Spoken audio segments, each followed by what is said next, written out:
بسم اللہ الرحمن الرحیم۔ تمام ناظرین کو میری طرف سے السلام علیکم۔ میں آج آپ کے لیے حضرت جلال الدین رومی رحمۃ اللہ علیہ کا ایک واقعہ لایا ہوں۔ ایک مرتبہ حضرت جلال الدین رومی اپنے خاندان اپنے قبیلے کے ساتھ کسی سفر پہ جا رہے تھے کہ راستے میں ایک ڈاکوں کی جماعت آ گئی اور ان کی طرف بڑھنے لگی۔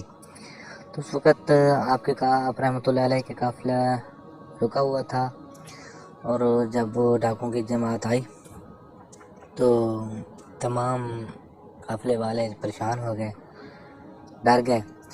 تو حضرت جلال الدین رومی رحمۃ اللہ علیہ اس وقت بھی نماز میں مشغول تھے، تو لوگ آپ کے پاس گئے، آپ کو سارا مسئلہ بیان کیا۔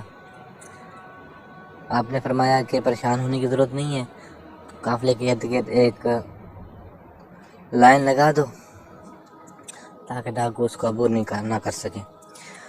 تو ایسے ہی ہوا، لائن لگا دی گئی قافلے کے ارد گرد، اور جب ڈاکوں کا جماعت پہنچی تو ان کے گھوڑے جو ہے نا وہ اس لائن کو سے کراس نہ کر سکے۔ ڈاکو نے بہت زور لگایا، بہت کوشش کی، مگر وہ لائن کراس نہ کر سکے۔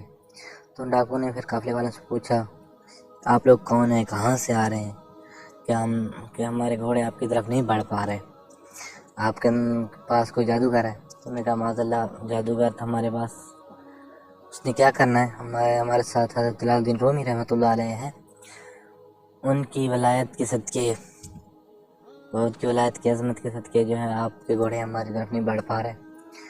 وہ تمام ڈاکو جو ہے آپ کے مرید ہو گئے، اپنے گناہوں سے توبہ کی، اور وہ آپ کے اگلے سفر تک آپ کے ساتھ رہے آپ کی حفاظت کے لیے، اور پھر آپ سے اجازت لے کے اپنے گھر کو چلے گئے۔ ماشاءاللہ، دیکھیں یہ اولیاء کرام کی شان ہے۔ تمام بھائیوں سے گزارش ہے کہ میرے چینل کو سبسکرائب کریں، لائک کریں اور کمنٹ بھی کریں، تاکہ میں آپ کے لیے مزید اس طرح کے دلچسپ واقعات لے کے آؤں۔